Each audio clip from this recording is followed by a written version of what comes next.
अस्सलाम वालेकुम रहमतुल्लाह। अक्सर सवाल आता है कि जी हम बहुत ज़्यादा पढ़ाई करते हैं, हमने फ़लाँ वजीफ़ा भी किया, फ़लाँ वजीफ़ा भी किया, वो हमें फ़ायदा नहीं दे रहा। यहाँ पर बात समझने वाली है कि कोई पढ़ाई, कोई अमल फ़ायदा क्यों नहीं देता, वजह क्या है? उसकी वजह मुख्तलिफ़ वजूहात हो सकती हैं, लेकिन एक वजह जो बहुत ज़्यादा अहम है वो ये है कि इंसान के अंदर अपने अंदर कमी कमज़ोरी होती है जिसको ढूंढना पड़ता है। एक बात अपने माइंड में बिठा लें, अल्लाह सच्चा है, अल्लाह के वादे सच्चे हैं, अल्लाह का कुरान सच्चा है। कुरान पाक में जो बताई हुई आयात हैं, नबी सल्लल्लाहु अलैहि वसल्लम के फरामीन जो अहादीस में बताए गए हैं, वो जैसे हैं वो सही हैं, सच्चे हैं। कुरान में हर मर्ज का इलाज है, हर इंसान का नहीं है। बात मुख्तलिफ है, यानी हर मर्ज, हर बीमारी का इलाज तो है, लेकिन हर बंदे की बीमारी का नहीं। उसकी रीजन है, बसा औकात उस बंदे में ऐसी कमी कमजोरी होती है जो पढ़ रहा होता है, या कोई इसने जुल्म किया हुआ है, या कोई उसने ज्यादती की हुई है, या उसको कोई बददुआ है, या कोई इस तरह का मामला भी हो सकता है। अब वो कहते हैं जी मैं पढ़ रहा हूं, फायदा नहीं हो रहा। उसके खिलाफ मजलूम की बददुआ है भाई, और मजलूम की बददुआ तो एक सेकंड में पूरी होती है, कबूल होती है। इधर दिल से निकली, उधर आसमान पर पूरी होगी, कबूल होगी। फिर इसी तरह बस औकात अदम तवज्जो होती, तवज्जो ही नहीं होती पढ़ाई में।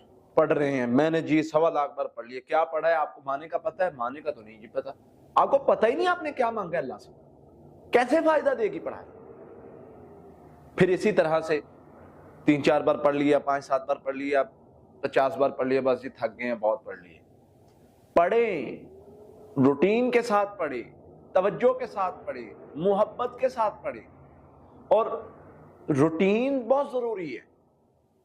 ये जो रूटीन के साथ चलता रहता है ना, अल्लाह को ये पसंद है। अहब्बुल अअमाल इलल्लाह यदूमुहा इंदल्लाह, अल्लाह के महबूब ने फरमाया सल्लल्लाहु अलैहि वसल्लम ने, अल्लाह को वो अमल पसंद है जो रूटीन के साथ किए जाए। तो रूटीन जो है वो बड़ी मैटर करती है। कैसे चल रहे हैं, कैसे जा रहे हैं, कैसे रूटीन पकड़ रहे हैं, रिदम क्या है, और चलते जा रहे, रुक नहीं रहे।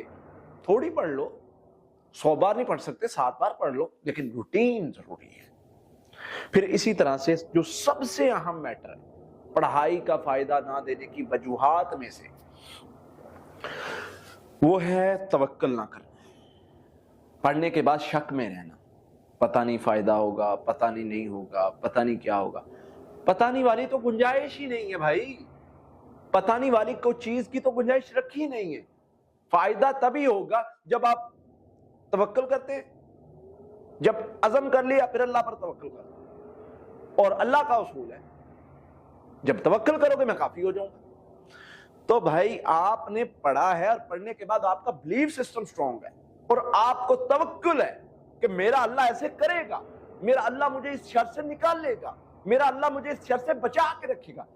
ये चीज आपके पास जो है वो बहुत जरूरी है होना। इस चीज के बगैर आप नहीं चल सकते, नहीं फायदा हो सकता। तो ये चीज अपने अंदर लाएं, इंशाअल्लाह अल्लाह की जात आपको हर किस्म के शर से महफूज रखेगी। तकवा जरूरी है, तवक्कुल जरूरी है, मोहब्बत जरूरी है, तवज्जो जरूरी है, और इसी तरह फोकस जरूरी है, रूटीन जरूरी है। और इसी तरह ये चंद एक चीजें हैं जिनको अपने अंदर लाएं, इंशाअल्लाह आपकी पढ़ाई में असर आएगा, मजा आएगा और फायदा होगा।